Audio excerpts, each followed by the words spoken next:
25-30, 35-40, 45-50, 45. There goes Davis. Oh, my God. Davis is going to run it all the way back. Auburn's going to win the football game. They give it back now to the 30. They're down to the 20. Oh, the Bailey is out on the field. He's going to go into the end zone. Four-man Alabama rush. Got him. Oh, no, they didn't. Oh, my gracious. Yep. How about that?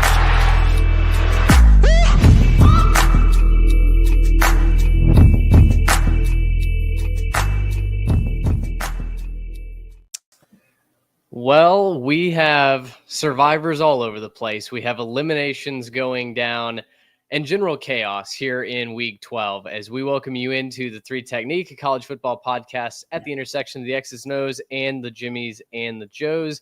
Trying to hit go live on our Instagram. There we go.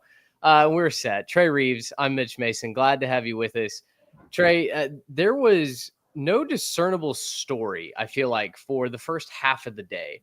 The morning slate was really sleepy. We were watching Texas, and Arkansas tried to come back a little bit, but then the Longhorns end up winning that game by 10. But then in the afternoon stretch, it felt like we really got reminded why November is so tough for teams to survive week in, week out. You throw that into the evening slate. Georgia was in a dogfight with Tennessee. Oregon has to survive in Madison. And it really felt like the college football world kind of opened up and went, yep, every time you think it's a sleepy week, you're reminded that you take one misstep and the landmine goes off. Yeah, I felt like I was kind of trying to will that into existence when I was writing my Saturday storylines piece that went out this morning. I said it is always the quiet ones. It is always these weeks that we feel like there's not a lot going on. But, hey, we had 4 of the top 5 teams on the road in non-conference games this week, or in conference games this week against unranked opponents. Some of them in really tough places to play and places historically that they've struggled. And we knew that something was going to happen. We didn't get the nuclear fallout that we got a few weeks ago with the Alabama losing to Vanderbilt and Tennessee losing to Arkansas. But, man, it was close. And at times it felt like we were teetering on the edge of just absolute chaos here in late November. I think we've got a number of great storylines to run down, questions to ask. If you have questions for us, I know we've got a number of people in the live chat. We'd love to answer those here on the show as well. And if you're new, welcome. Glad to have you as part of the Jimmies and Joes here on the Three Technique. We've got 3 episodes that go up weekly on YouTube, on Spotify, Apple, wherever you get your podcasts. This one, of course, is live. Our Tuesday night show, Trey, that you and Garrett have been doing with the playoff committee. That show is live as well. And then your preview show goes out on Thursday morning. All of our episodes are brought to you by homefieldapparel.com. Trey, I saw that they rolled out bomber jackets again. They've got some new starter jackets that are either restocked or new designs. They've got some new hat designs coming out as well. So listen, the college football season may be winding down, but we're headed towards bowl season. We're headed towards the playoff. There's no excuse not to be looking your absolute sharpest if you're going to be in attendance there. And 3 Tech Pod gets you 15% off your entire first order. Also a great way to get your Christmas shopping done early. Yes, I know absolutely. we've taken advantage of that in the past for sure. Little dip into the old company card, and might do that a little bit again this year. So Home Field Apparel, again, 3 Tech Pod for 15% off your entire first order. We have to start with the number 1 team in the country because Trey, tell me if I'm wrong here. It felt like nobody realized that Oregon was losing to Wisconsin at the half. There's a whole separate soapbox I can get on, and I have been on, about the NBC coverage of college football this year at 3 Tech Pod, our Twitter account, if you would like to see that soapbox. But I'll try and keep it to the issues. Oregon was trailing Wisconsin at the half. They had 6 points through the first 2 quarters. The offense really struggled to get going. And I think if Wisconsin had a fully functioning offense, a consistent offense, if Tawee Walker had been able to run the ball, I think we're talking about Wisconsin upsetting Oregon and the Ducks falling prey to the Madison nightmare. As it does stand, though, Oregon gets out 16-13, and it feels like, okay, you've dodged your conference clunker, your snooze fest, whatever it is. What did we learn about the Oregon Ducks, about the Wisconsin Badgers from a near upset? Well, it was 13 6 even through 3 quarters. It took 10 fourth quarter points for Oregon to overcome that deficit. We learned that Wisconsin has a lot of fight in them. I've heard some rumblings about Luke Fickell and is he the right fit at Wisconsin. The dude's been dealt a really rough hand in his first 2 years, trying to completely revamp the offense. Then he has his transfer quarterback go down in game, 3 this year against Alabama. Tough hand that he's been dealt, but he still has a team that's fighting tooth and nail with the number 1 team in the country when you have every right to lay down or just try to get up for a rivalry game in a couple weeks. I was really impressed with Wisconsin's fight. I was really impressed with their physicality. There really was not a lot going offensively, but the defense didn't let that stop them from shutting down one of the best offenses in the country. We talked on the preview show a lot about how Oregon was just kind of grinding along, right? I think I used the term last Saturday night. They're just kind of vibing, and the vibes almost ran out. In what I mentioned on Thursday's show, if you're looking for the narrative, it was the first tough night road game in Big Ten play. Sure. Right? And as a program, Oregon hasn't had a ton of those historically in conference play, playing out in the Pac-12. They have the best atmosphere by far at Autzen Stadium when they go on the road. Yes, there's places like Utah. Yes, when USC's up, that's a tough place to play. Yes, Stanford's been tough to play in the past, but a raucous Camp Randall Stadium is a different animal than a lot of places that you saw in the West Coast in conference play. And it was at night, thanks to the NBC coverage. And that almost got them. That almost was the big nuclear fallout. But just like I said, credit to Luke Fickell, credit to Dan Lanning's bunch for finding a way when nothing was working offensively. They were out of sorts. Great teams find ways to win when something's out of sorts like that. And that's exactly what Oregon did. They dug deep. They're going to get to fly back home still undefeated. They did dig deep, and it was really not due in part to their quarterback, right? Dylan Gabriel kind of patched it around, 7 yards, a completion tonight. He goes 22 of 31, 218 yards and an interception. Again, didn't lose you the game, didn't win you the game tonight. I think the running game kind of grinding Wisconsin down late in that third quarter and then all through the fourth. That was how Wisconsin lost to Penn State, right? Was they had the Nittany Lions on the ropes, backup quarterback. It feels like it's ripe for an upset. And then Penn State found a way to keep running the ball. And it felt like Wisconsin ran out of gas. I don't know if Wisconsin's defense ran out of gas. The scoreboard certainly doesn't show that. Even, Trey, that last drive where Oregon, it felt like, okay, here's the touchdown. And now here's how Oregon wins by, 10 plus points. They held them to a field goal. And then Dan Lanning has the inexplicable decision to go for it, to fake a field goal, trust the game into his hands of his punter, and they come up short. And lo and behold, Wisconsin is another tipped interception away from having a chance to drive down the field and upset the Oregon Ducks. I think I was impressed with the way that Oregon found a way against a physical run defense, but also equally unimpressed and pulling my hair out that the lesson from 2023, Trey, was take the points. Dan Lanning just has to take the points, and maybe last season's entirely different. He got lucky here tonight. The defense bailed them out a couple of different times, but I am concerned that Dan's not learning the lessons that are going to allow Oregon to win a national championship. Yeah, it was a really inexplicable decision there at the end. And any time that you can all but ice the game, I don't get that how you look at how your defense has performed in that game, even when they were down 13-6. The defense was not the problem, obviously. Mm-hmm. Going up 6 is a completely different animal than being up 3.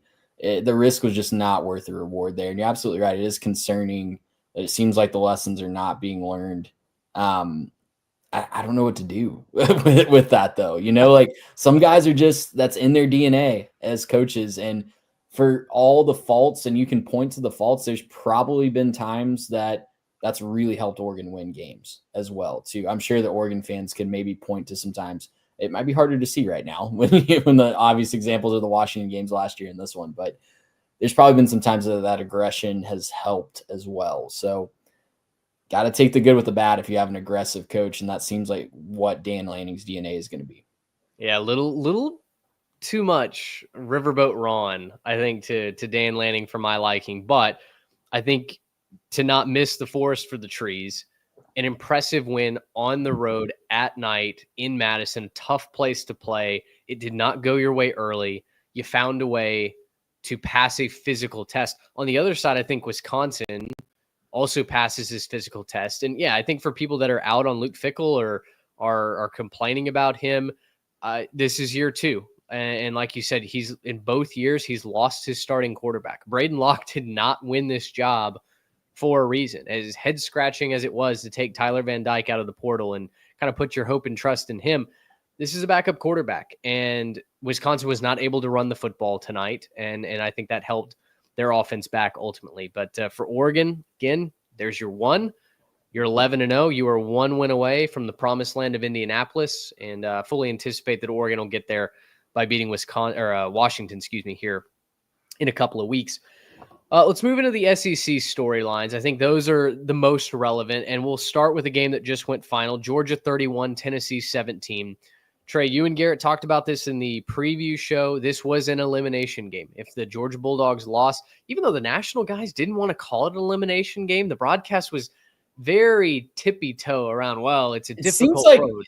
It seems like ESPN corporate has sent out some memos internally, does it not? About, like, you had the Heather Dench article or spot on Feinbaum this week. Yes. You had the announcers all day, not even just in the Georgia-Tennessee game, but all day long saying things like, don't count this as an elimination game. We don't know what's going to happen.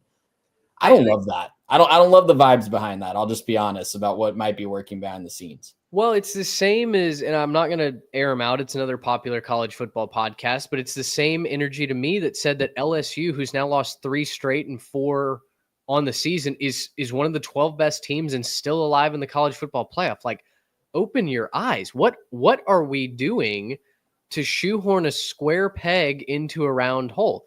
If Georgia had lost this game, I don't care if they win 100-0 in their next 2 games.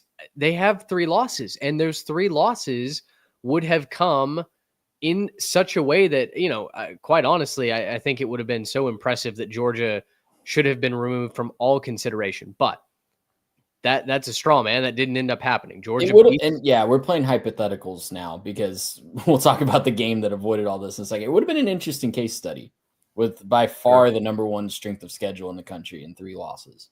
Yeah, and no doubt. And I think that's part of it. We'll get to the strength of schedule discussion here in a second. But 31-17, Georgia beats Tennessee. Tennessee goes up 10-0 early. It was a right hook to the fan base for the Dogs there. It was kind of quiet there in Athens. And then Georgia gets things going. Carson Beck completes some nice throws early on, man. Folks were out. The Boo Birds were out for Carson Beck on social media.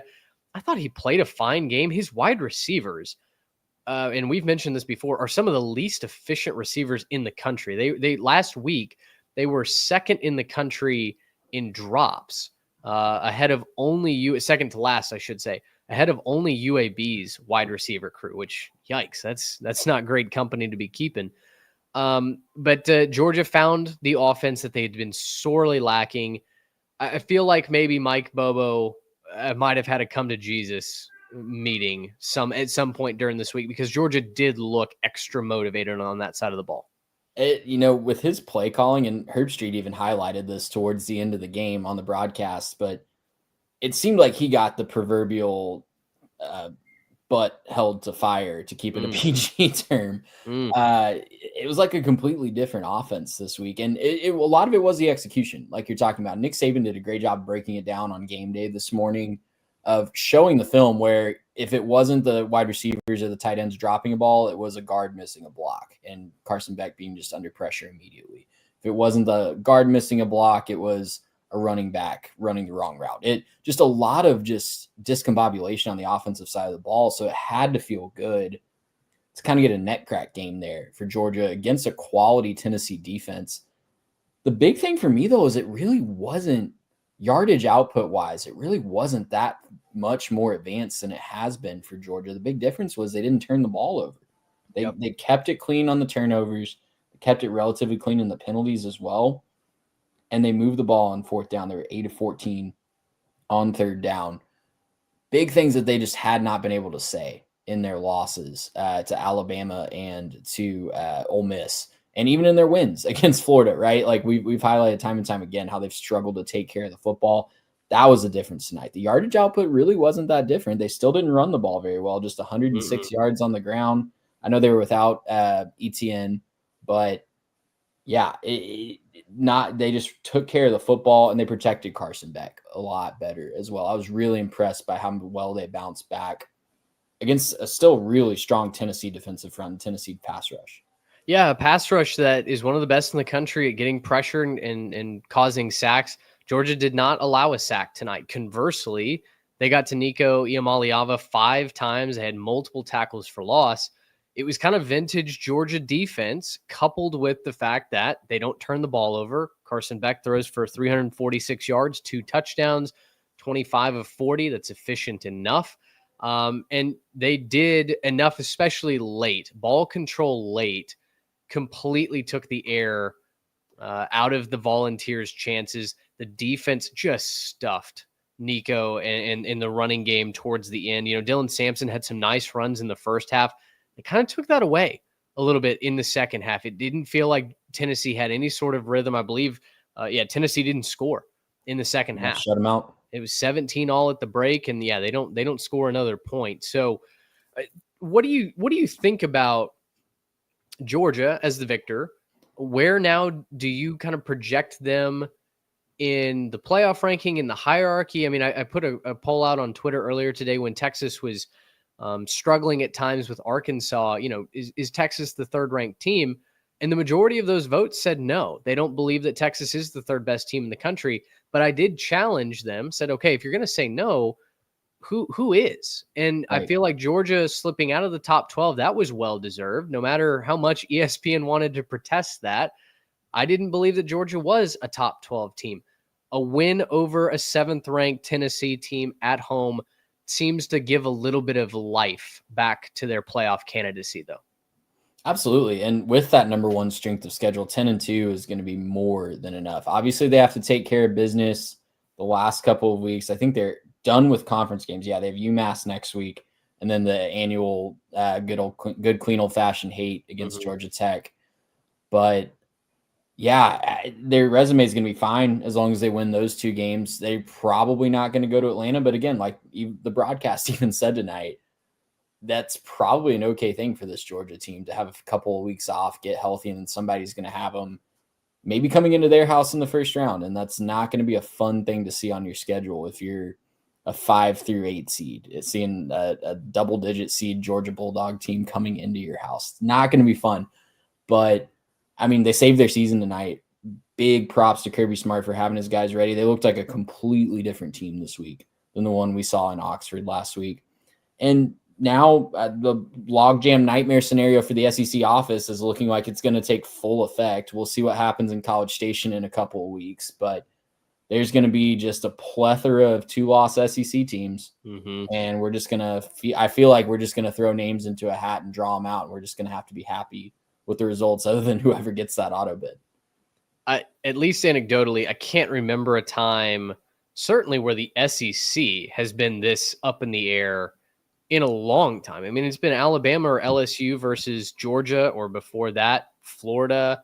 It hasn't been in doubt at all in the month of November, really in the second half of the season here in the SEC. Elsewhere, though, to not even really have a good idea of who the best team in the conference is a startling new reality that I think we're faced with. Because I don't know, maybe I'm just speaking for myself. Do you feel confident about naming who the best team in the SEC is right now? No, I think a lot of it's just been based on who gets home field in that particular week, right? Correct me if I'm wrong, the only big game that's been won by the road team was Georgia going into Austin. I can't remember another big road team in these big ranked matchups. I could be wrong. Maybe somebody in the chat can correct me if I'm wrong. But well, you're forgetting the landmark upset that Kentucky pulled off of Ole Miss earlier this season. That's still their only SEC win this year. And Yikes. yeah, where would Ole Miss be ranked if they didn't have that albatross hanging on their resume? Probably top 3. Maybe 3. Yeah, maybe that would be the 3rd ranked team. And I'm still really, I would not want to see Ole Miss on my schedule down the stretch or in the playoff. But yeah, I mean, if you told me that these teams, these top 6, I guess, in the SEC that are looking like they're going to be in that log jam with 2 losses, one of them will have 1 loss unless either A&M or Texas screws up next week, and then the one that screws up then goes on to win that rivalry game. There's going to be 5 teams with 2 losses and 1 team with 1 loss. And if you just threw them all in a tournament on all neutral fields, you could sim that in college football 25, and you could sim it 1,000 times and you'd get probably even distribution of who wins that tournament on a neutral field. I can't wait. This last 2 and then 3 weeks with the conference championship game, they're just setting up to be absolute cinema. I think the Bulldogs at least did enough to show me that they can put out a competent offensive product. Now, again, it was at home, and their real issues have been on the road, right? You take the defensive turnovers that they forced in Austin, offense didn't do anything. And that's really been the issue is Carson Beck, whether it's the offensive line, the wide receivers, his own decision-making, the offense has looked pedestrian at best away from the friendly confines. So certainly something to monitor there. For Tennessee, though, that's their 2nd loss. Now, this should probably be a 10-2 Tennessee team as well. They've got UTEP up next, and then they'll play Vanderbilt, which don't count the doors out for sure. That's a difficult rivalry game that they're queuing up at the end of the year. But a 10-2 Tennessee team, it feels like they also should be in. The question is just one of these teams has to go to Atlanta. And whichever one of these teams does get that task of going to Atlanta, if they then lose, they're going to be the inaugural case study in this new system for what do you do with a conference or a team that loses a conference championship game. We've talked about that in the world of the 4-team playoff where we had mixed results. Sometimes they got in, sometimes they got left out. But I don't know that any loser of the conference championship game, specifically in the SEC, can feel really certain about getting in. So if we get chalk right now, I'm using the Reddit little calculator here. If we get chalk from here on out, and that means the higher ranked teams win, not the home teams, it would be Texas versus Alabama in the SEC championship game. LSU would actually come in 3rd in the conference standings. I don't know what that means for playoff potential. What on earth? You know what? I didn't switch up to Florida actually winning that game. That's my fault. Oh, I was going to say, there's no way. We would still get Texas, Alabama. We'd still get Texas, Alabama. Forget what I just said about LSU. That's the late night talking. We would get Texas, Alabama in the championship game. If you switch that result to Texas A&M winning, then you get A&M versus Alabama. Texas falls to 4th without really a quality win. But Ole Miss is sitting in the standings in the tiebreaker in 6th. Ole Miss is. Wow. So I just don't know, like, do they just go straight conference standings? Because the SEC is obviously not going to get 6 teams in. Mm-hmm. And if A&M would then turn around and lose to Alabama and get a 3rd loss, I don't know that the committee wants to really play that card year one, because you're communicating 2 things. One, you're communicating that conference championship games don't matter, or they matter too much maybe for the losing team. Mm-hmm. And you're also telling A&M, don't schedule a team the caliber of Notre Dame week 1. Go schedule who cares State and ensure that you're not taking a non-conference loss, because if A&M ends with 3 losses and gets left out, then they should never schedule a marquee non-conference game again. They should be scheduling the little sisters of the poor, the Power 5. They should be scheduling the Northwesterns and Purdue's of the world. Yeah, well, and I think this is probably a bigger discussion for Tuesday as well, but it's one that's being had nationwide. And it's unfortunate that it feels like the college football world is waking up to this realization that divisionless football and a real unclear, I guess, path forward for expansion, because we're already talking about 14 teams. We haven't even had the 12-team playoff. We're already talking about 14, but it's creating this world where the committee is forced to either say you are what your record says you are, or they're going to value strength of schedule. But a lot of the times those two ideas cannot live at the same time. They're mutually exclusive. And so you're going to have teams with 2 or 3 losses where their strength of schedule, Georgia would have been the first case of that. Their schedule says, man, this is one of the most battle-tested teams. And you know what? To get 75% of these games, 80% of these games, that's really good compared to, Michigan or Ohio State or whoever who's just played a bunch of nobodies. But it's an interesting place that the committee is going to find itself in. We're going to be writing a lot of jurisprudence, I think. And I do think that whichever way the committee goes this year, I know they're going to say that each committee is fresh and they can't look at years past, but you cannot put each year in a vacuum without driving the fan base crazy. Right. There's going to have to be some case studies and some years that they point back to and go, okay, this is how we justified this. This is how we validated it. And you have to know you're not going to make everybody happy. This committee in the NCAA trying to make everybody happy is never going to work in the first place. So, you're going to have a lot of bandwagons overturned and a lot of feathers ruffled, but they've got to be careful about how they select the teams this year, because whether or not they want to admit it, it does lay the foundation for 12, 14, 16, however many teams we eventually get to. Where do you think Georgia is going to be ranked on Tuesday?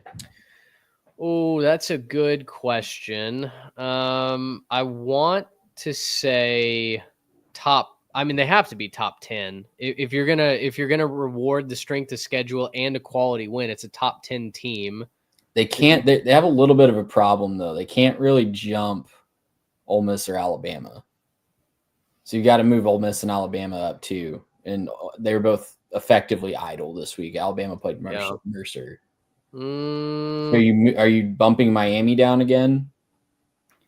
It's a good question. I mean, yeah, now you're starting to compare resumes. Maybe BYU doesn't hold on against Kansas tonight. It's 10-10 at halftime as we're recording this. BYU losing, we're not rooting for that, but it would solve a whole lot of issues for the committee, because the ACC, and we'll talk about it when we get to the ACC, I think the ACC has all but secured maybe its status as a one bid conference. And the Big 12 doing that with a BYU loss as Colorado comes on, I think would help the committee out a lot, because it would give them an extra spot. Let's run through the rest of the SEC here quickly, and we'll move on to talking about those storylines in the ACC. Texas 20, Arkansas 10. A couple of notes that I had from this game. First of all, unfortunately, Texas didn't cover. It felt like they left 2-3 scores out there on the field. Stock up, though, for Texas's defense and their wide receivers. I was really impressed again with how stifling that Texas defense has been. The secondary forces turnovers, and that pass rush, man, we have our issues with Taylon Green. We have our issues with Bobby Petrino and the play calling, and it just feels like they don't learn their lessons.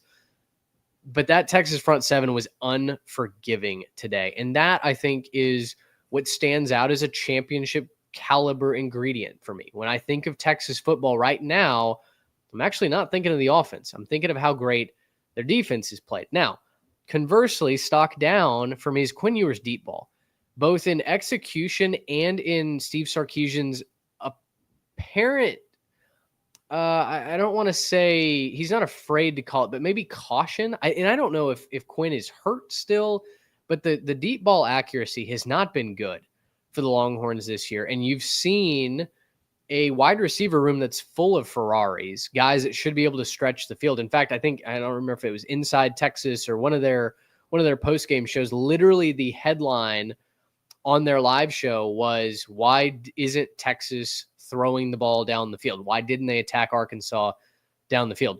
This Razorbacks secondary is literally built from chicken scratch and duct tape right now. They were basically having open tryouts and practice this week to figure out what combination of guys were going to stop the pass. They haven't been able to do it.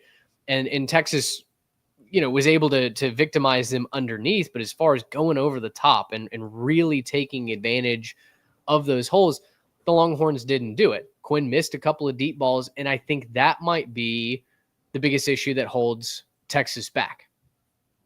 Yeah, and look, Longhorn fans, if they haven't learned already, if you get a double-digit win on the road in the SEC, you take that and you move on to next week and you just chalk it up, right?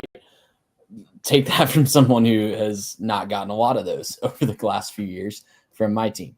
Don't look a gift horse in the mouth there, but you're absolutely right on the deep ball. It is a little concerning. It's one that's not really developed how Texas fans, I'm sure Steve Sarkisian has wanted it to develop over the last couple of years for Quinn Ewers. Those plays kind of feel like throwaway plays right now. To me, it's in my untrained eye. They feel like not going through the motions, but just kind of chucking it downfield because they have to, not really expecting a ton of success there. There's offenses that you can watch, like Tennessee a few years ago, Alabama at times under Jalen Milroe, that you just feel like they're confident in chucking it downfield. It doesn't feel like that for Texas right now. It feels like they're just kind of checking a box, making sure that yes, Austin, you need a good deep ball. It's a very necessary component of an offense, and you might put up more than 20 points if you had an accurate deep ball. It does feel like they're just kind of going through the motions on that and not really expecting it to be successful, to me, again, to my untrained eye. But again, double-digit win on the road, take it, move on. You got Kentucky next week, and then you got the whole season coming down to the game in College Station a couple weeks after that. So, yeah, it's going to be interesting to see how that plays out. And I'm really interested to see. There's a nightmare scenario, I think, for both Longhorns and Aggies coming out of that game. Like, I don't know if you heard the Andy Staples show discussion about this game, but basically what happens if both teams leave that game at 10-2 and then A&M loses the ACC or SEC championship game, right? So Texas 10-2, A&M's 10-3. A&M could beat Texas on the field, but then lose in a boardroom. Or Texas could lose on the field and in a boardroom. And I don't know which one would be more nuclear. I'm not going to lie. Like, what would be the worst fan reaction? A&M losing in a boardroom or Texas losing on the field and in a boardroom? I think it would have to be the Texas side. A&M's already lost in a boardroom. 2020. Notre Dame got shellacked in the ACC championship game, and the committee put them in ahead of an A&M team that had a game against Ole Miss taken away by COVID. So Texas A&M's already lost in a boardroom. I think as high as Texas has been all year, and at times they've looked like the best team in the country, they spent time as the number one team in the country. I think that would be a bridge too far for me to say that the Longhorns, and it all comes down to if they lose in College Station, how they lose, how that game goes, what's going on around the rest of the league. I mean, we really are pontificating because so many of the puzzle pieces have yet to be laid, but I would tend to believe that Texas would get in, whereas maybe Texas A&M is left out. So yeah, lot of key ingredients. It's totally gonna come down to just what the committee values, and we see that every year in basketball and baseball. And you said earlier that you're hoping that they set some precedent. I hope they set precedent, but if we look at every other sport that has a committee, there is no precedent. It's just whatever their value. If it's RPI one year, if it's net, if it's quad one wins, if it's road record, if it's not losing blowouts, if it's strength of schedule, it changes every year. And the committee's going to have to figure what they value out. Is it quality wins, right? Because if it's a quality win thing and Texas loses to Texas A&M, show me the quality win. And that could be a tiebreaker against other teams. When you're talking about an Ole Miss team that's beaten Georgia and an Alabama team that's beaten Georgia and a Georgia team that's beaten Texas head to head, if Texas loses to Texas A&M in a couple weeks, they're going to have a quality win problem. I think their brand name will be good enough to get them through that, but it's just going to be really interesting to see what's valued by this committee. Yeah, you can certainly hear the national narrative trying to figure out, do we value wins at the time that they happened? So if you beat a top 10 team when they're ranked, if you beat a top 25 team in the moment, on the road, at home, doesn't matter. Do you kind of take a snapshot of that in time? Or do you compile all the wins at the end of the season and look at their resumes, in their final state? It's a fascinating debate. Again, it's one of the biggest reasons why I believe that this idea that each committee exists in a vacuum is stupid and antiquated and doesn't actually make any sense. It's not progressive, doesn't help us in the slightest, and it just leaves us building from square one every single season. So with all of those questions for teams that should be in the playoff, will be involved in the playoff discussion, we do know one team that, by all common sense, is eliminated from the playoff. That's LSU. Florida beats them 27-16. Gators looked reborn, I want to say, today. DJ Lagway is just a difference maker at quarterback, and it feels like Billy Napier, for better or for worse, has hitched his wagon to DJ Lagway, and we'll see. We'll see what DJ can do as far as saving Napier's career in Florida. I will tell you this, though. Florida looked like they were playing hard, and they looked like they were energized. And even though the best case scenario, I think, for Florida is that they go 6-6, that was well above what most people had them projected to do this year. Napier is obviously still employed, and I feel like the Gators are headed in the right direction as far as building for 2025 and beyond. Meanwhile, on the other side, LSU, man, and I think this is the biggest story. Brian Kelly may have lost that team and lost the locker room. Trey, they've lost 3 in a row. They were a juggled pass away from losing to Ole Miss and having 5 losses on their schedule right now. I can't see how Kelly's seat does not start to really ramp up. Now, the buyout is insane. It's still over $60 million, and I don't think that the Tigers want to go do that right now. But you look at the way that the players are hanging their heads, the way that Kelly's yelling at players on the sidelines and, doing some lip reading. If you pay attention over on Twitter, it looks bad for LSU right now. They don't have a playmaker at quarterback. The wide receivers, they weren't targeting Kyron Lacey today. It's just kind of jumbled and misshapen right now in Baton Rouge. Yeah, and listen, as bad as it looks right now for LSU, it could certainly be a lot worse. You mentioned that they were really close to losing that Ole Miss game. I'm really interested to see how they come out the last couple games against Vanderbilt and Oklahoma, because Oklahoma, for all their faults, right, they're going to be playing for a bowl game in that last game of the season. I don't think they're going to beat Alabama next week. Oklahoma's going to be playing for a bowl game, and we know that Vanderbilt can cause a lot of problems. So if we're looking at a 6-6 LSU team, does Brian Kelly survive that? I just want to go to the nuclear scenario right now. Play it out with me. If Brian Kelly loses these last 2 games to Vanderbilt and Oklahoma, I don't think they lose either of them, but they're definitely 2 losable games. Sure. For LSU, especially in the state that they are in right now. That would mean that he lost 5 straight to close the season and ended at 6-6. Does LSU tolerate that? Does LSU bring him back next year if that happens? I think at this point it's a dollars and cents game. The buyout is hefty. You didn't have to go pay for somebody else's buyout on top of their contract. And oh, by the way, all those NIL dollars that you have currently committed. Listen, Bryce Underwood, the top quarterback commit in next year's class, is, posting graphics that he's turning down $10.5 million from Michigan. But don't let that distract you from the fact that LSU is giving him a bag to come to Baton Rouge. Whether or not he, just wants to be there, there's a real NIL component to their entire recruiting class, just like there is to every big school's recruiting class now. That is so much money that LSU was not planning on spending that I don't know if the donors are willing to pony that up on such short notice, right? Just a couple of weeks ago, there's a hospital right down the street that they'll find the money. They've been there before. They've turned on that tap before. I don't know what the full financial picture would look like, but I would lean towards no. I would give LSU a full offseason, and if things go sideways early next year, maybe we're in Billy Napier territory where we're all talking about why hasn't Brian Kelly been fired when he starts 2-2 or loses the season opener again.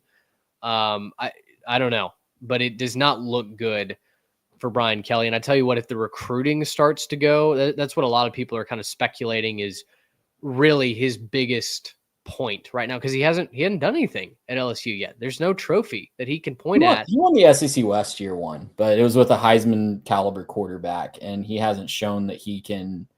He hasn't shown that he can put a staff together that can make the talent on that sideline greater than the sum of its parts, right? Mm-hmm. They have a lot of talent, and they always will, but the defense and how it's fallen apart the last few weeks, especially after the big optimism coming out of the Arkansas game on that side of the ball, hiring Blake Baker and making him one of the highest paid defensive coordinators in the country. Obviously, he wasn't going to change everything overnight, but you expected a little bit better results than what they're getting the last few weeks. Well, and what's funny is as I was watching that game and kind of reflecting on, okay, what does this mean for LSU? I was reminded of the fact that during the preseason, when we were doing previews, I very clearly made a case for LSU going 8-4. And I can't remember if you guys were on that bandwagon with me or not, but what did I say? I said it was the quarterback. We don't know what Garrett Nussmeier is going to do. He doesn't know where the ball is going some of the time. And that has certainly proven to be the case. The defense has been better as of late. They certainly have improved as the season has gone along.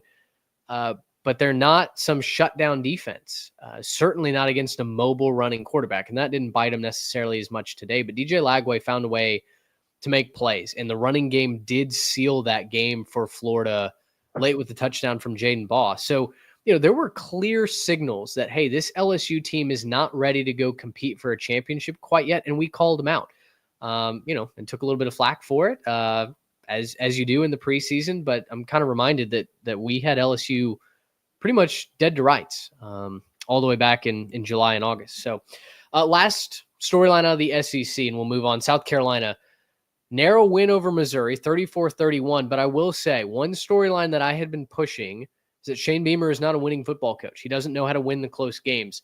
He is starting to turn that narrative around, and good for him. They've got a talented team. They've figured out what their strengths are, but on top of all that, Lenore Sellers finally figured out how to throw a football. He has a breakout game, 353 yards through the air, 5 touchdowns as well. They really didn't do very much on the ground. But Trey, when the chips were down, when South Carolina needed to move the chains, it's like they have a power-up or something that they activate where it is impossible to tackle them because Missouri was missing tackles left, right, and center. And once again, very similar to that game against Texas A&M, that felt like it was the difference. Yeah, and fun finish to this game, right? Like you get the touchdowns on 4 straight possessions to end the game, just going back and forth. And to Missouri's credit too, Coach Drinkwitz got a lot of flack for saying that they were still a playoff contender, and obviously that's put to bed now. Their only path was going 10-2 and hoping a lot of chaos unfolded in front of them. But yeah, you're absolutely right. Huge for Shane Beamer to prove that he can win a close game. I really wish you could flip the result for their sake. I wish you could flip the result of one of those early games against Alabama or LSU. I guess LSU is the one that was really there for them at home early on this year. But yeah, for a guy that we were wondering, would he be on the hot seat? And a guy that I agreed with you in saying, yeah, like a few weeks ago, I think I made the comment of like, yeah, South Carolina's right there, but they've got to actually win games for me to care about them. They're winning the games now, and that's huge, moving in the right direction. I'm really excited to see if he can keep it going next year because a lot of that core should be back. I haven't studied their roster completely, but got to be pretty optimistic about the future. They do have a lot of young talent. They'll lose some veteran pieces, no doubt. Rocket Sanders, I believe Kyle Kennard was just a one-and-done guy. But they've got a lot of youngsters that I think they can continue to push this forward. Maybe last year was the aberration. Maybe last year was the kind of the false flag. We wondered if that was year one and the success that Beamer had. Maybe it was the down season that is going to end up being the outlier. We'll see. All right, let's move on over to the ACC storylines. And I've got a question that I kind of forecasted earlier. And this segment's brought to you by Baller Pickleball, 3Tech Pod. It gets you 10% off your entire first order over there. Especially great if you have some sort of indoor facility, if you're playing like a chicken and pickle or something like that. Now is the time to really enjoy that. So load up on Baller Pickleball stuff, paddles, hats, what have you. You can get 10% off your first order with our code. Trey, are the close games in the ACC ensuring that the conference is a one bid league come the playoff? We had Clemson win 24-20 over Pitt. You had SMU win 38-28. That was a one-score game for an uncomfortable amount of time in Dallas. Stanford comes out and beats Louisville to knock them out entirely. So you were truly looking at a three-team race between Miami, SMU, and Clemson. But are the close games ensuring that the ACC is a one-bid league come the playoff? Yes, but not because of any team that played today. I think that was already decided because of how Miami had been playing and how they'd been teetering on the verge of disaster, playing a lot of close games and finally losing last week. I know I just worked in a Miami comment on the day that they're not playing, but yeah, I mean, that's kind of the whole ACC too. You're absolutely right to point that out. Clemson needed a miracle 50-yard touchdown run from Cade Klubnik to avoid absolute disaster against a backup quarterback in Pitt today. SMU was trailing, I think, early in the second half in that one against a backup quarterback in Boston College. It's just, we talk about the SEC being throw them all in a pot and pick them out of a hat in neutral fields.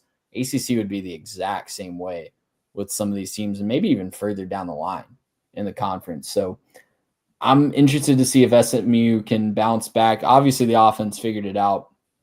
Both sides of the ball really figured it out late, but got a couple tricky games. Virginia can be tricky. Cal can definitely be tricky. I'm interested to see if they can pull it out and comfortably pull it out to get into the ACC championship game. Yeah, we talked about this. I guess we've been talking about it on Twitter and in the preview show and whatnot. Right now, it's SMU and Miami that have the inside tracks. SMU because they're undefeated, obviously, in conference. Miami because they currently hold the tiebreaker over Clemson, and that first tiebreaker is record against common opponents. Miami's gone 4-0 against those. Clemson, with their head-scratching loss at home to Louisville, is 3-1. And then you watch Louisville go on the road across the country to Palo Alto and drop a dud against Stanford. It really is an interesting conundrum. I'm excited for our post-mortem episode on Clemson this offseason because I think there's going to be so much to get into. But they did win an elimination game today over Pitt. Close. Felt like they weren't going to get it done. Felt like this was Pitt's game to lose late in that game. Cade Klubnik answers the bell with the 50-yard touchdown scamper. But I think really the most concerning thing for Clemson fans is twofold. Number one, if you look at Clemson Twitter, the drops, man. The wide receivers are dropping balls and just not helping Cade Klubnik out. It really feels like a Georgia situation just in orange. The other thing is Clemson's offense, and Trey, you talked about this on the preview show, it goes the way of the dodo for entire stretches at a time. And specifically to start November, it had been really lethargic. Before that 50-yard touchdown run by Cade Klubnik that ends up salting the game away, Clemson had been held scoreless and to 8 yards rushing in the entire second half by the Pitt defense. I mean, that's unfathomable for a team that's trying to win a championship. Yeah, and I'm looking up their yards per play because that was a stat that I highlighted. I can't find it quickly on my iPad here, but it was four something. Yeah, and you take out that 50-yard run at the end, it's looking even worse. So yeah, they got the win on the road, got survived and advanced, and they kept their slim playoff hopes alive. But man, I know Moose, our good friend of the show, Moose, felt personally attacked by my nugget that Clemson was looking to avoid another 3+ loss season. And I really apologize, man. I'm not trying to I'll confess it was a shallow week for Nuggets for that graphic. And so that was one that I found and thought that it was worthy of including, but it's got to be a little concerning if you're a Clemson fan, right? Like you got to see the cracks. And you had that stretch in the middle of the year where you thought that Dabo was proving the doubters wrong, but I don't want any part of South Carolina at the end of the year right now. I don't want any part of what they're going to face, what they would face if they somehow made their way into the playoff this year. I don't think that that's going to be a positive experience for Clemson if they get there. So got to be a little concerned at this point. Well, I think maybe the only saving grace for that game against South Carolina is that it's at home, right? I mean, if this is in Williams-Brice right now, I think I'm picking South Carolina as a double-digit favorite. Maybe that's an overreaction. Maybe that's gross for Clemson fans to hear.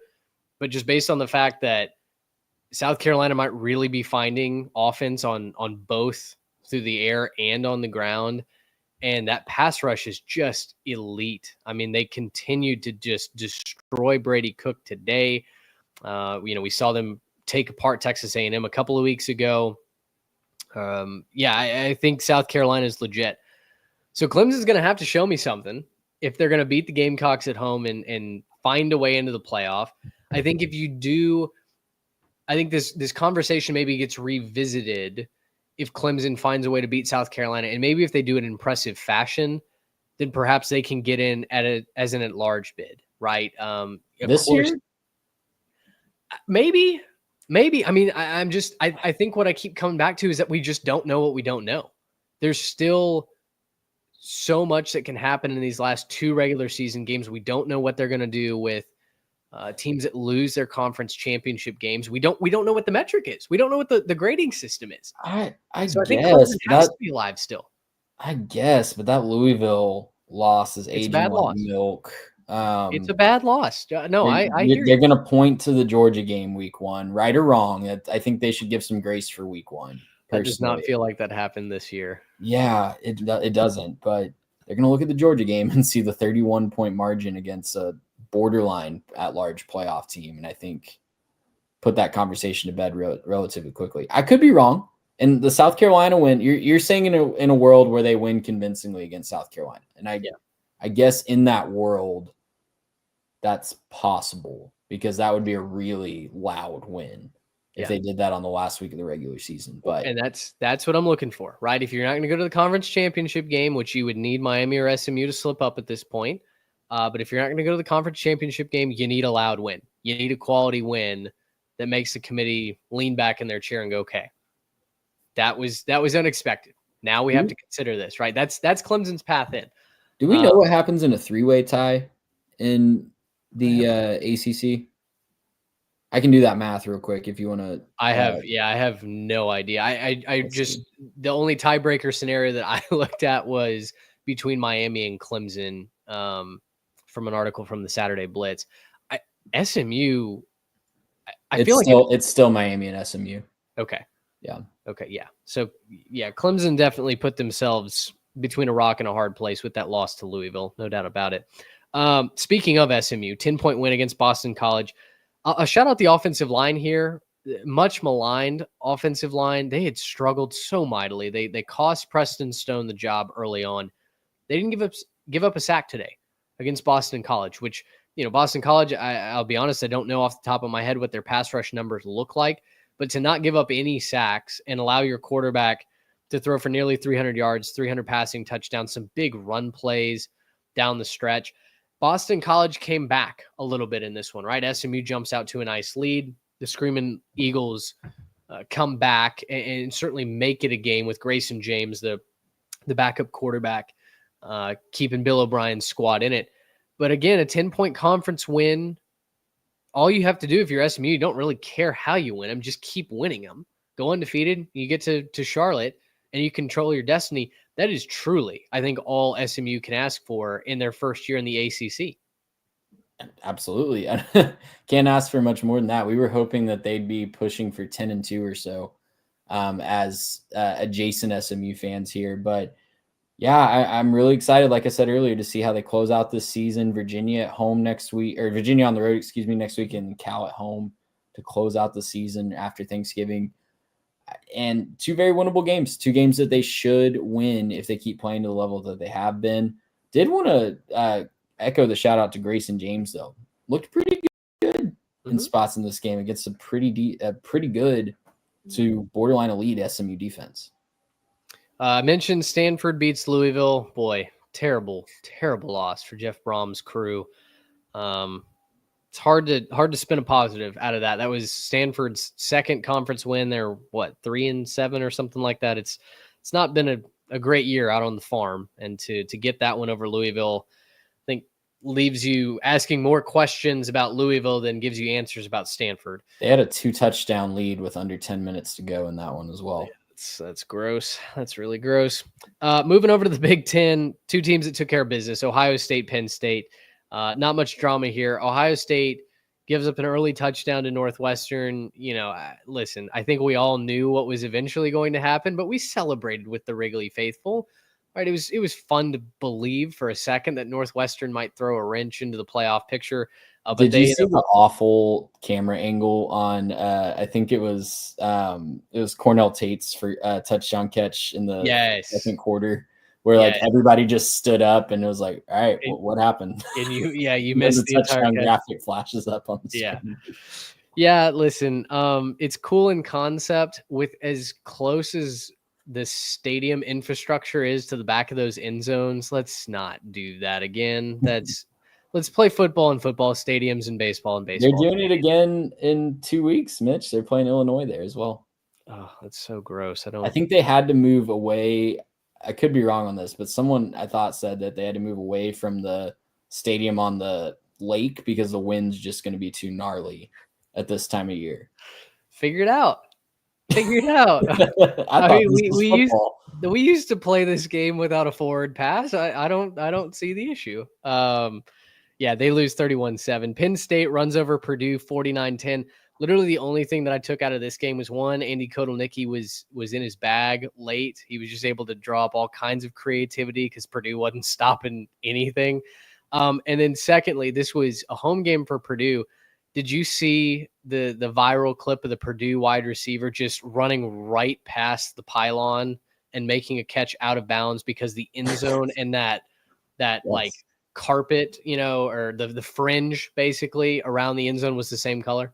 Yeah, that just so many thoughts on that. But the best part about that to me was the look on the Penn State defender's face where he was just like, man, come on now. What are we doing? I know you didn't just do that.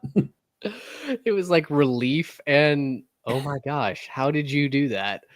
The best part of that camera angle is he's like straddling the pylon, like it's right there in front of him. But yeah, I'm willing to bet that I don't know if Purdue has another home game or not, but I'm betting that's the last time that the fringe is the same color. It's like on a turf field in baseball, like not having the warning track be a different substance, right? Like then what's the point? What we're gonna get somebody hurt. But when they used to paint the outline of the dirt instead of having the different colored turf, I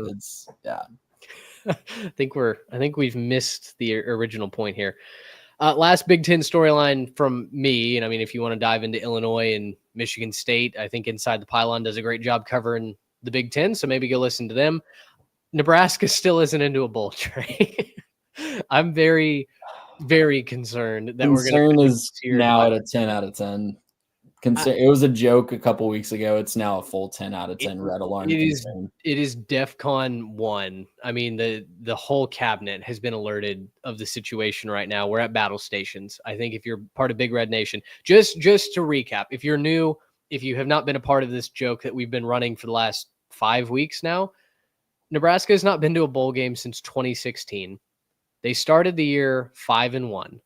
They have now lost their last 4 games, all in different ways of gut wrenching. They got only one was a blowout. Huh? Only one was a blowout. The Indiana game was the only blowout. Yeah, the Indiana game was the blowout. You had so many missed opportunities against Ohio State. You certainly felt like you blew it against UCLA at home last week. You let USC off the mat in this week against a backup quarterback. I mean, USC made a quarterback change, and you're still not able to find a way to win. It's getting concerning. They now have to play Wisconsin.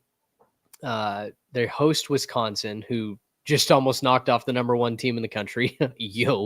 And then they've got to go to Iowa for the Heroes game in the final week of the season. Trey, what happens if Nebraska goes 5-7? Do we have a 49 state union? Like, will the state just cease to exist?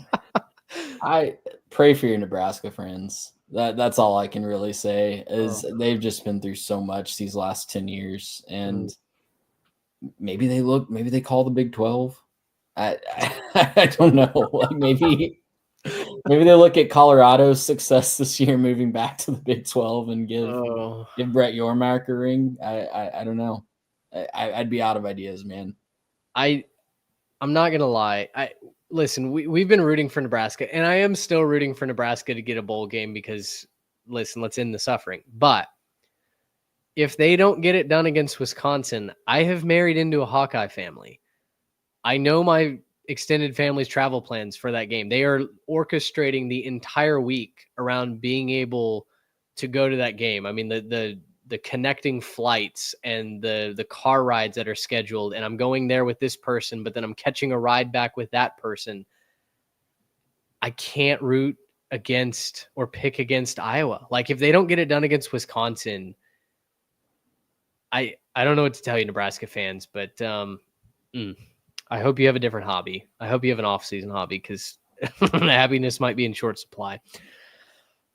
In-season hobby at this point. Speaking of bowl games, Rutgers got to a bowl today by beating Maryland on the road, trouncing Maryland on the road even. That's right. Rutgers plus 5.5. I don't know what Maryland football is. I'm done trying to figure it out. I'm probably done believing in them for the rest of time, at least as long as Mike Loxley's there, just because when some clowned me earlier this year in the summer when I dared to mention Mike Loxley on a hot seat episode.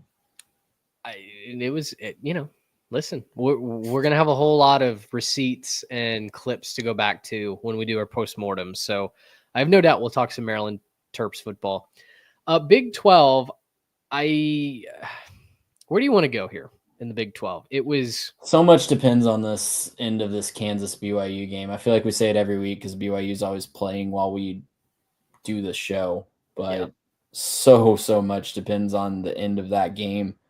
Kansas State didn't show up against Arizona State. Not at all. Just an absolute clunker and just disgusting game for them. I think it was a Cam Skattebo lists Arizona State, if I remember correct. Oh, no, Cam Skattebo got to play. Yeah, he was highly questionable going into this one. But 25 carries for 73 yards. Also had 4 for 44 through the air. So, yes, he did play. But still, only putting up 14 points.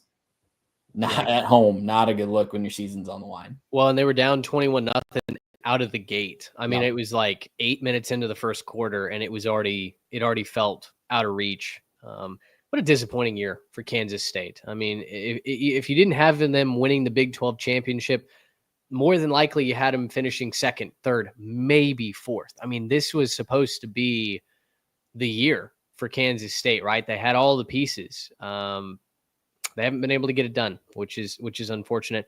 Colorado takes care of Utah 49-24. Shedeur Sanders has a nice day. Threw a really terrible pick to start the game, and I wondered, oh boy, here we go. This is the Isaac Wilson show, and suddenly Utah is going to find a way to spring a incredible upset. But Colorado quickly righted the ship.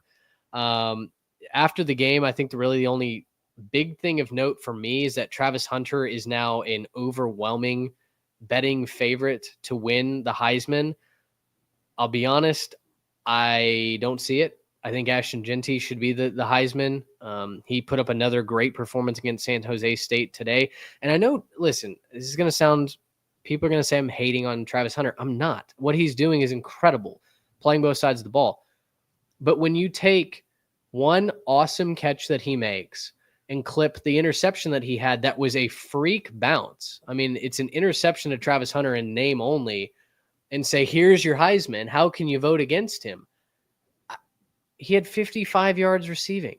He had one pick. Like, he gave up a 40-yard touchdown to Dorian Singer. It's his first of the year. He's played great coverage, but he got absolutely scorched on a deep ball today. So I don't know. I don't know if you have a hot take on this or not. I'm still in the camp that Ashton Jeanty is doing things that we've not seen since Barry Sanders played at this great game, and I tend to want to reward that. I don't really get worked up about the Heisman in general, but in a year that no quarterback is really taking control of it, right? We thought it was going to be Dylan Gabriel for a while, and he's fizzled out, at least in a Heisman candidacy. Cam Ward losing last week really put a damper in his chances because I think he needed to go undefeated. If Travis Hunter can lead Colorado to the playoff, when we thought that they were dead to rights in week 3, and he's also doing something that we haven't seen in quite some time, right? Like, I totally agree that Ashton Genty, generational statistics, like things that we have not seen since Barry Sanders and probably won't see again in this past first era of college football, outside of maybe an Army running back, right? We won't see that again for quite some time, but Travis Hunter's doing some pretty impressive generational stuff as well. We haven't seen a two-way player perform at this level on both sides of the ball in quite some time. Sure. Yeah, no, that's totally fair. I'm not going to be upset if he wins the Heisman. I think it's a weak year for the Heisman just in general, so I'm not going to lose any sleep over whoever it ends up with. No, I think it'd be really cool for Boise State to win a Heisman Trophy. Like, I'm kind of rooting for that just because Boise State winning a Heisman would be awesome. But Colorado has Colorado ever won a Heisman Trophy? I honestly don't know. Yeah, I don't know. I would lean towards no, but someone fact check us in the comments for sure. Yeah, no, I'm not going to be upset about it either. I think the social media clips that everyone just likes and retweets, I think those are a little overblown where Ashton Genty's running over folks on basically an every down basis. So anyway, Baylor, nice win on the road, 49-35. The offense for Baylor. The offense really came to bat. I think most importantly, why we mentioned this game is Dave Aranda will officially be back as the Baylor head coach in 2025. There are all these coaches that, man, early on they were on, like FanDuel's list or something like that to be one of the first coaches fired. They're slowly starting to be affirmed that, hey, they will be back next season. There you go. Rashawn Salam won the Heisman for Colorado in 1994. So they've got one. That about wraps up Big 12. Kansas BYU is going on as we record this right now. It's 13 all going to the fourth quarter right now. 13-10 BYU. 13-10. So another top 10 team on upset alert. BYU is doing this every single week. Listen, there were a lot of people that were saying game day was disrespecting BYU today by picking Kansas to win this game. I didn't hear BYU disrespect. I tweeted this. I heard that the 2022 TCU approach to winning football games is not a one-size-fits-all, guide to success. It really is a mathematical probability. And if Kansas keeps playing with fire and trying to win these one-possession games, eventually they're going to lose one. Yeah, I think Austin asked a great question. If BYU loses, I think they fall to around 15 at least. If they lose to 3-6 Kansas, and I know Kansas is playing so much better than right now, but the committee needs spots. They need available places to be able to cover their ass at the end of the year, right? And I think if BYU loses, I don't even know if they're in the top 15, to be quite honest. It would be so easy for the committee to excuse them from ever thinking they have to put them into the playoff unless they win the Big 12 championship. How far did Miami fall last week? Miami fell 5 spots, and I think Miami has a much better reputation than BYU. That's not saying anything shocking. And they lost to a bowl-eligible Georgia Tech team as well. Yeah. On the road. Yeah, I mean, I think you put them behind SMU. I think you put them behind Texas A&M. That's a good question. Yeah, I mean, A&M had their SEC bye week this week against New Mexico State. The Aggies. It feels like the Aggies are the tipping point for does your resume get you in an at-large spot, right? And obviously A&M now has a huge quality win issue because their best win has tanked. They do. And Missouri thought that they might have a chance to get back into the rankings and consider themselves maybe a quality win, but they choked away the South Carolina game. So yeah, we saw that one coming. We saw that one coming. G5, very quickly to wrap up here.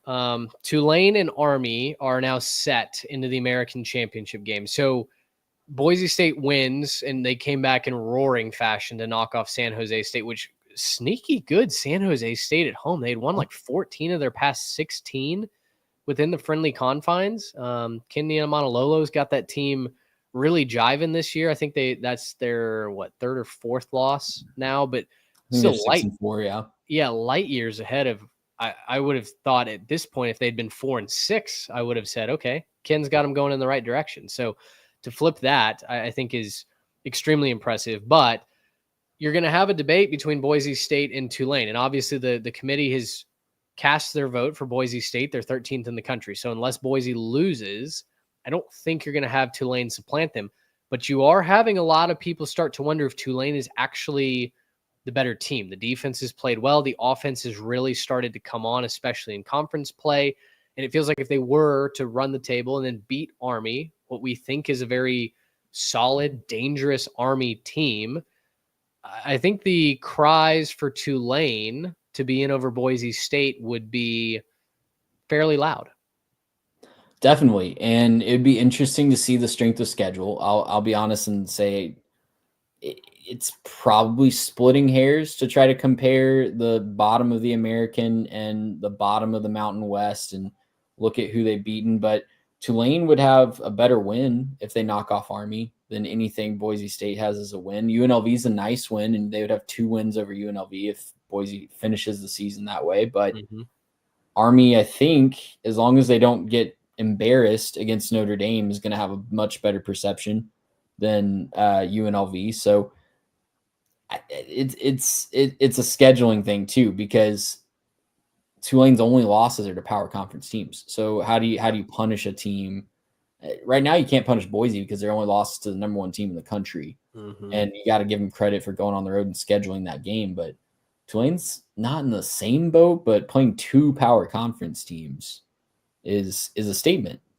It might be the last time that they do that. I wouldn't blame them. Just like I said with why do you schedule Notre Dame week 1 if you get left off with 3 losses? Like if you get left out with 2 losses, then you schedule the best Power 5 conference team you can, and then you schedule an FCS school and like I don't know. I don't know who I want to insult right now, but like New Mexico State, right? Like Diego Paviolas, New Mexico State is a good bet.